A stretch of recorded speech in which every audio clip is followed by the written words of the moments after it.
you live in Buenos Aires? Yeah, Buenos Aires. Yes, Yeah. Buenos Aires. Very nice. Both in Very Buenos beautiful. Aires. You were twice in Argentina, right? Yes, I have. Yeah, 3 times, I think. Ah, three Three? times. Yeah. I went to a town way in the south, a beautiful town in the woods up on a river. Oh, I can't think of the name of the town, but yeah, I've been there 3 times. In Patagonia or in Buenos Aires? Not Patagonia, farther north than Patagonia. Ah, northern. Maybe Iguazu Falls. That's okay. It's not important. It was a Okay. very nice town, and they took really good care of me. Thank you very much.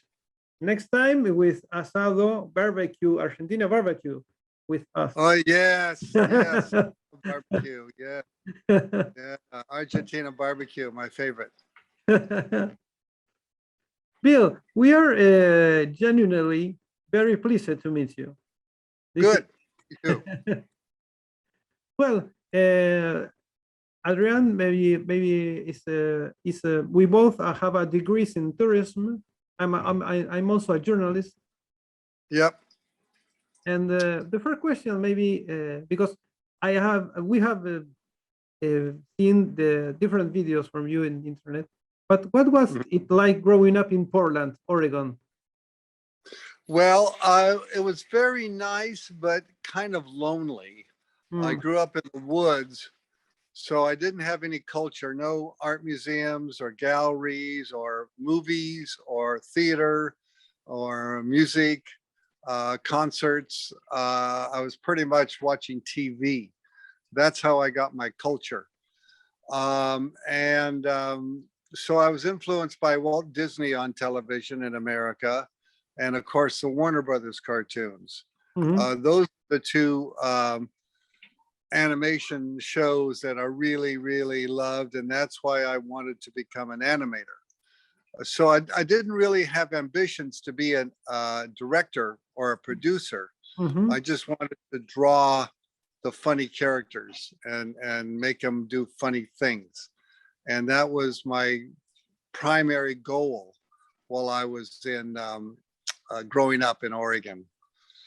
Do you want me to continue, or do you want to stop and ask another question? For example, tell us about, in that sense, the art of animation by Preston Blair. Yes. I saw that book in a store in Oregon City, which is where I grew up, and immediately was attracted to it because the drawings were so good. They were really well done, well created cartoons.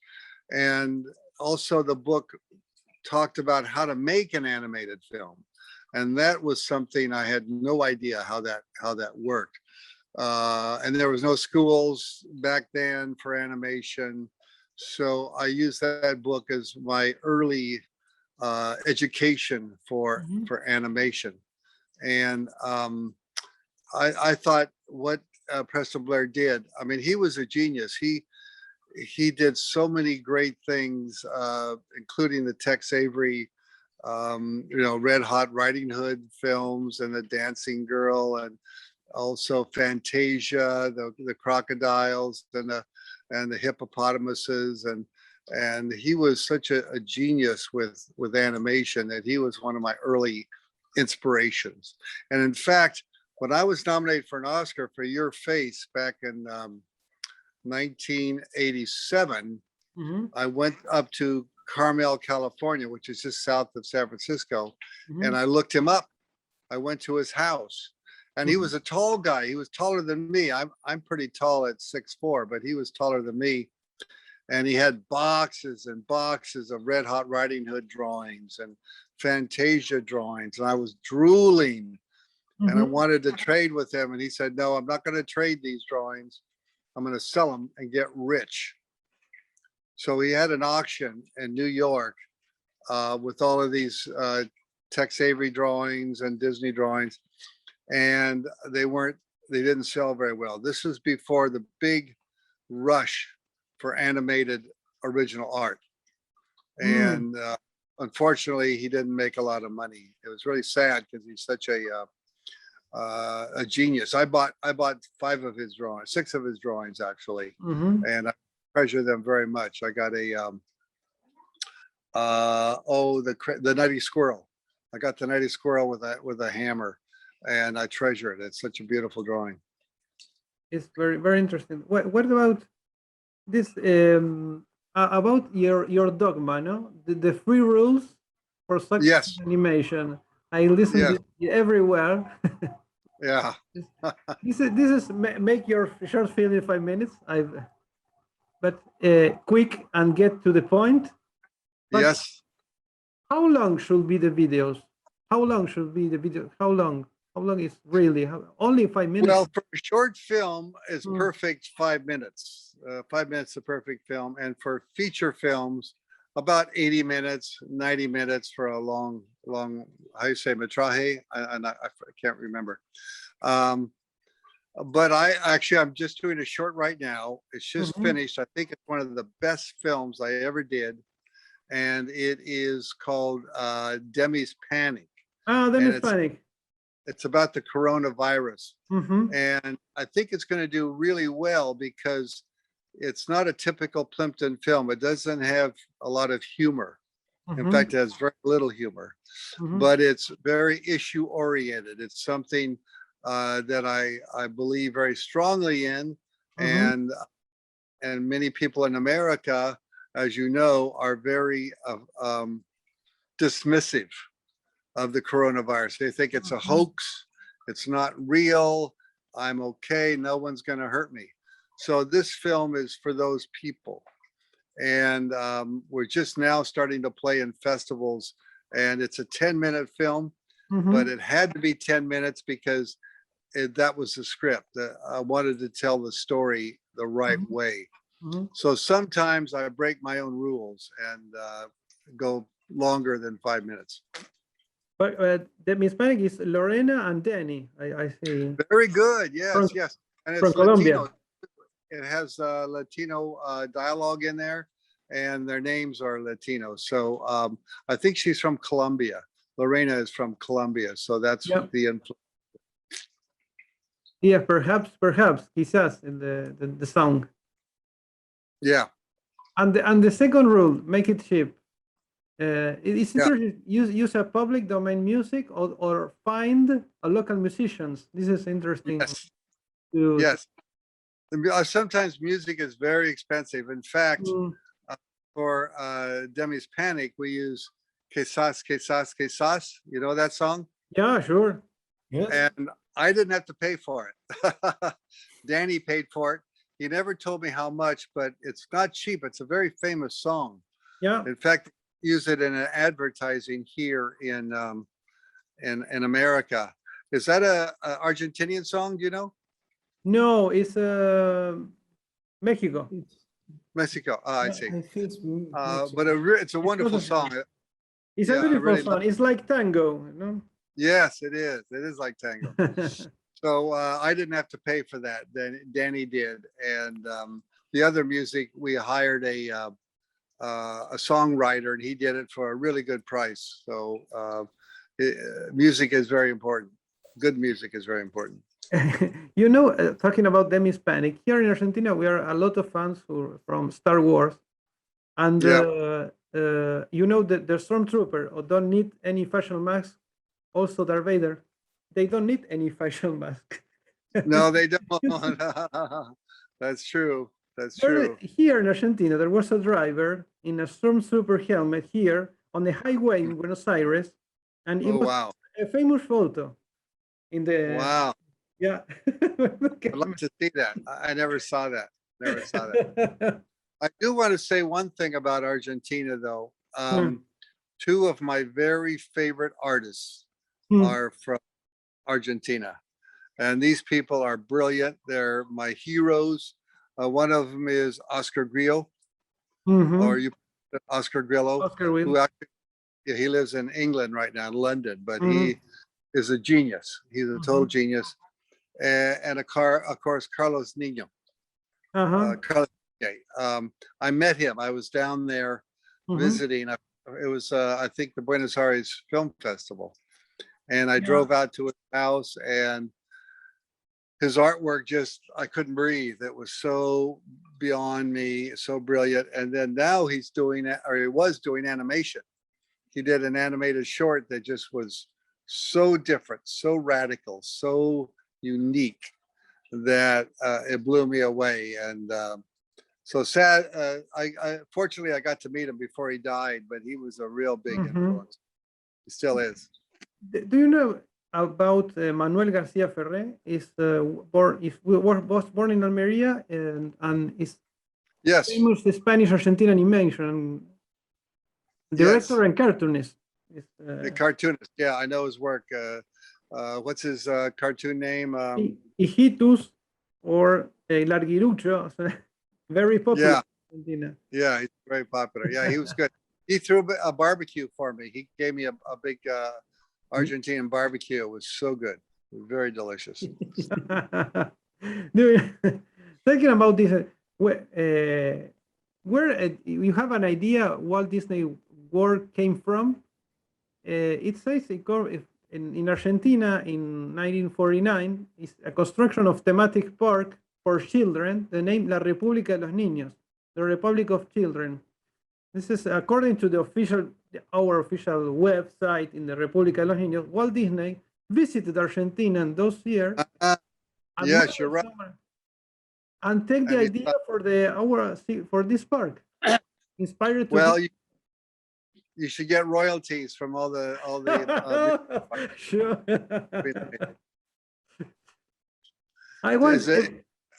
Is it still open? Is it still yes, it's popular? still open. Se llama La República de los Niños. When you next time you came to Argentina, we are going to the La República de los Niños. It's near here. Yeah. I don't see any video you speaking in for Eat 2001. Any comments for the restaurant Chez Dimanche? Oh yeah. This is very interesting. This is it's philosophical. It's really curious. Huh? The first man to enter to the restaurant is enigmatic, lonely, dealing with an imaginary woman. Yeah. The suggestive image upside down of the character in the glass. Yes. Well, thank you very much. Yeah, that was a weird film. I don't know what inspired me to make that. Probably I was in a French restaurant and I saw some crazy people. But the film did very well. It won a bunch of awards in Cannes, and I think it went to Annecy.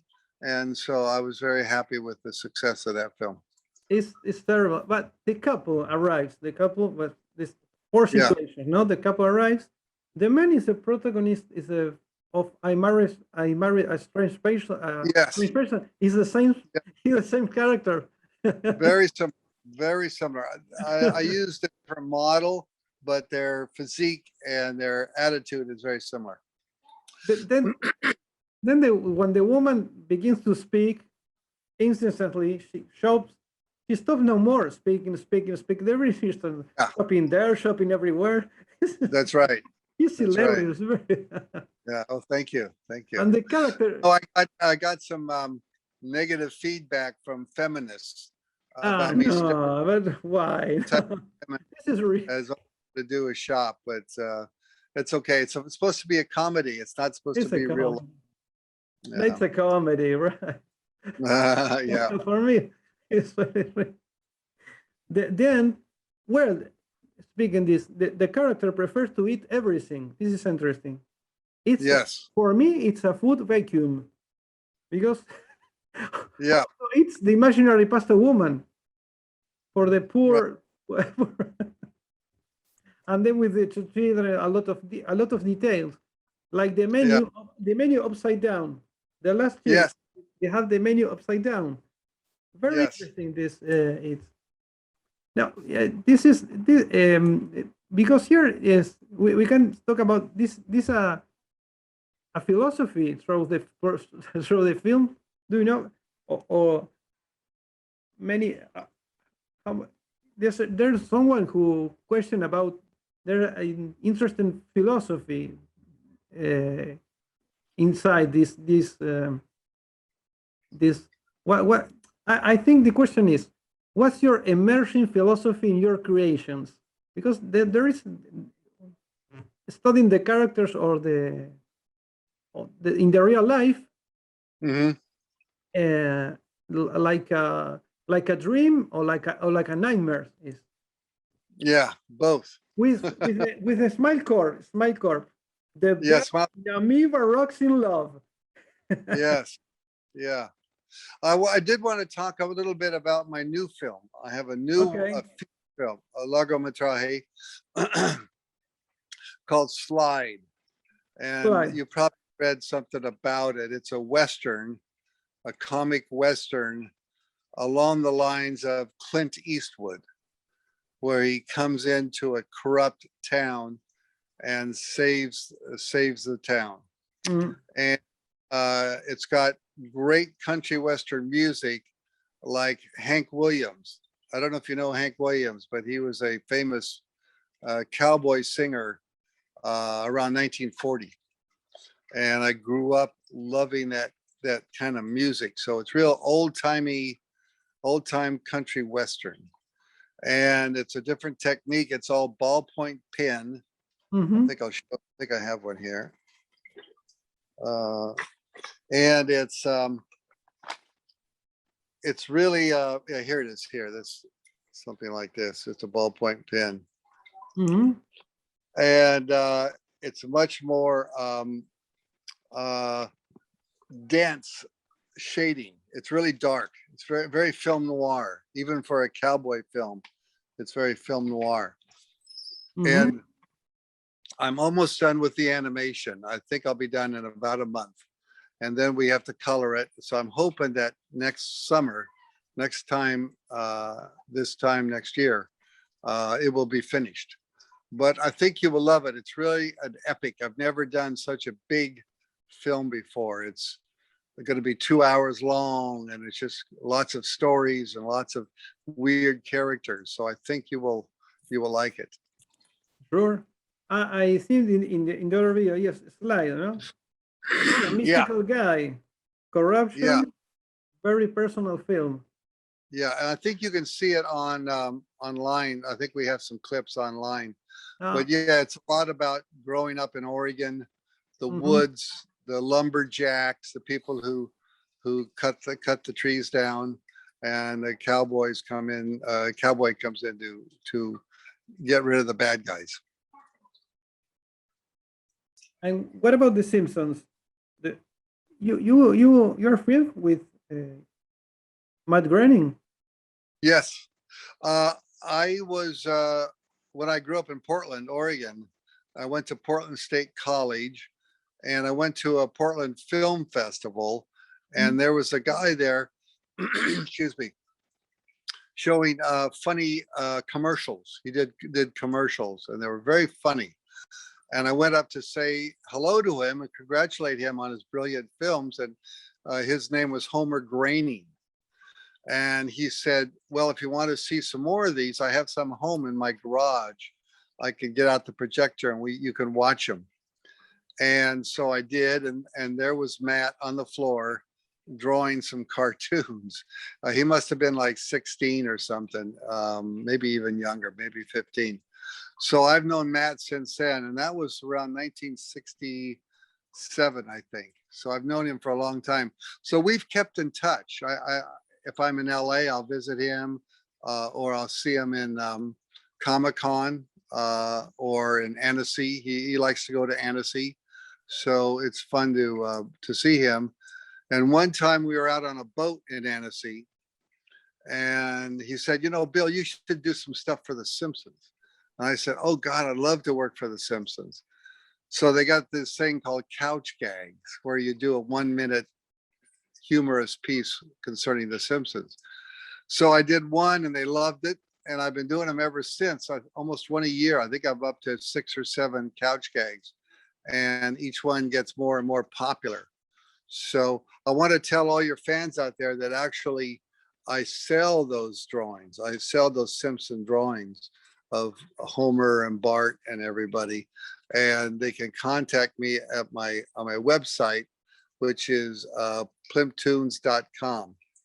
If you want to contact me and get a Simpsons drawing, original Simpsons drawing, which is weird because the Simpsons doesn't use original drawings anymore.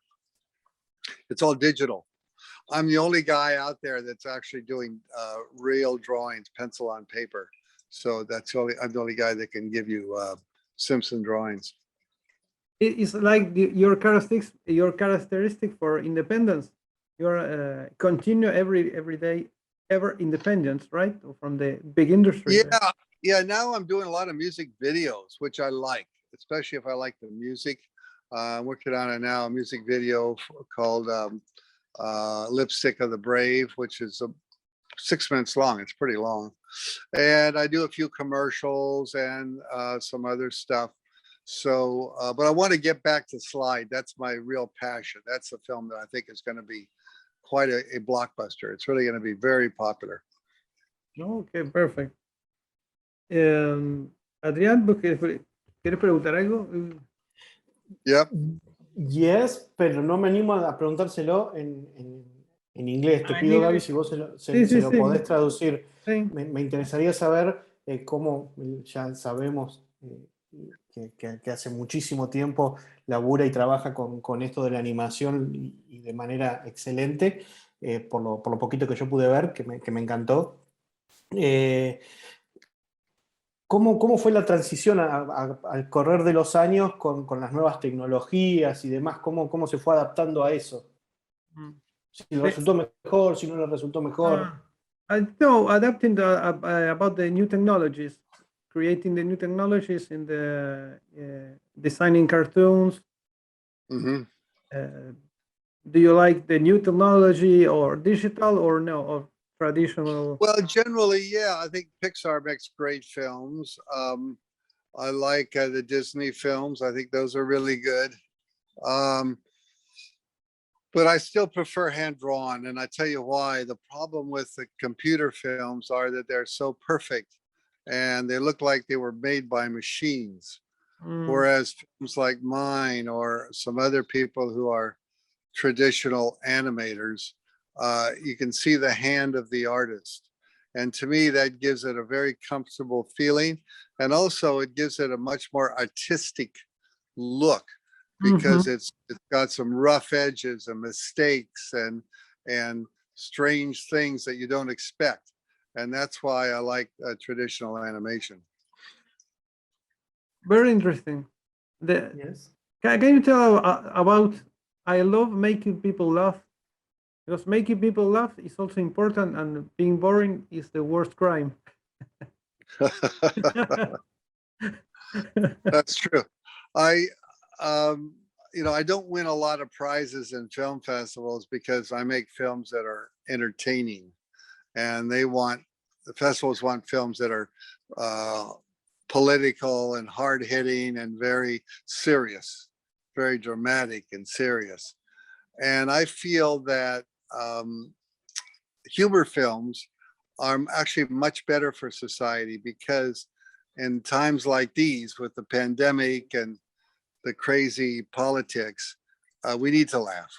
We need to enjoy life. Too many people are depressed and tired, and they don't want to see anything.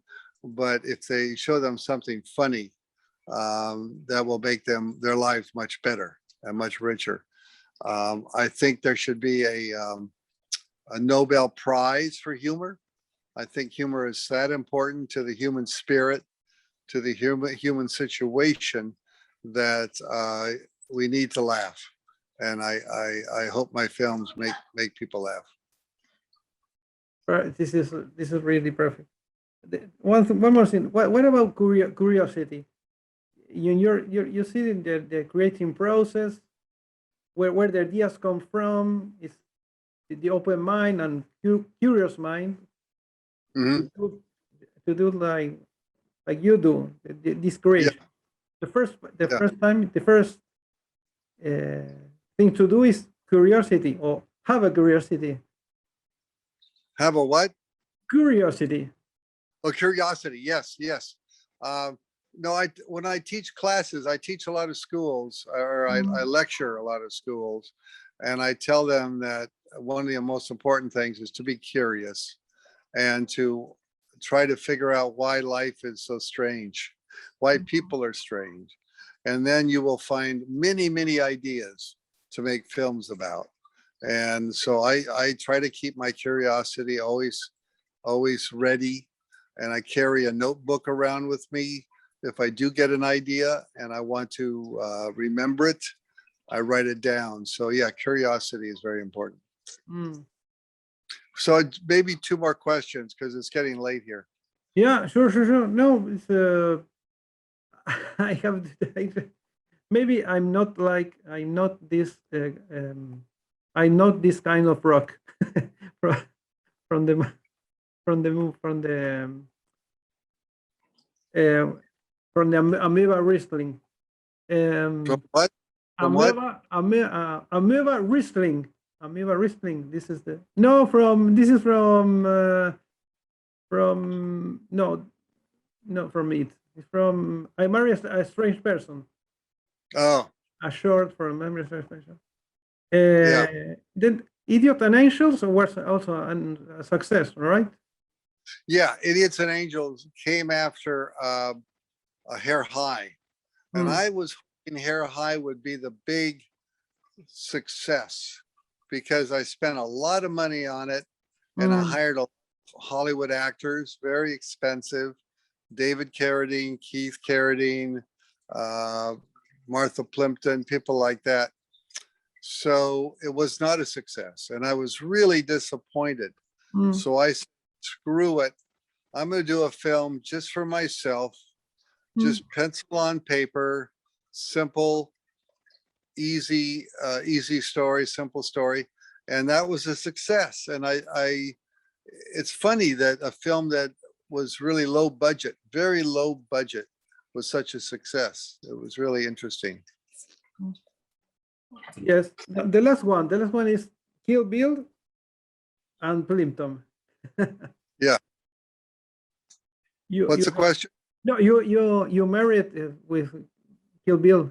You married where's the actress? Adrian? Uma Thurman. Uma In Kill Thurman. Bill. You married Uma Thurman in the film. Oh yeah, you're right. You're right. You're very good. Kill Bill, right? Yeah. I saw Quentin after that. And I said, Quentin, where'd you get this Mr. Plympton guy? And he looks at me and he says, that's you, dude. You're Mr. Plympton. And he held it the right way. So it was very, very cool. And I didn't last very long in the movie, did I? I think I was killed off in the first 5 minutes. But that's okay. That's okay. No, I love Quentin. I sometimes consider myself the Quentin Tarantino of animation because I love that adult stuff. I don't want to do kids films.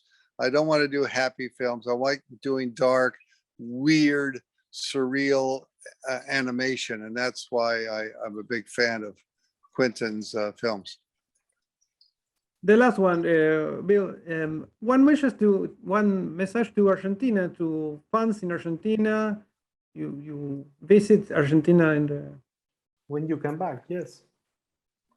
I hope soon, now that the coronavirus is almost finished, and I have this new film, I would love to premiere it at the Buenos Aires Film Festival because it's a beautiful festival and everybody in Argentina loves good art. I know that because they love Carlos Niñe and Oscar Grillo. I think everybody's a genius in Argentina. So maybe next year or 2 years, I will be back there and hopefully we can go see the Disneyland of Argentina. Sure. Yeah. Yes. Yeah. Well, we are in touch. We're in touch. Keep in touch. Bill, thank you very much for your moment, your patience, and this is a very interesting interview for us. We are good. Fans for Thank you very much. My pleasure. Buenas noches. I Buenas should say. noches. Buenas noches. Buenas noches. Yeah.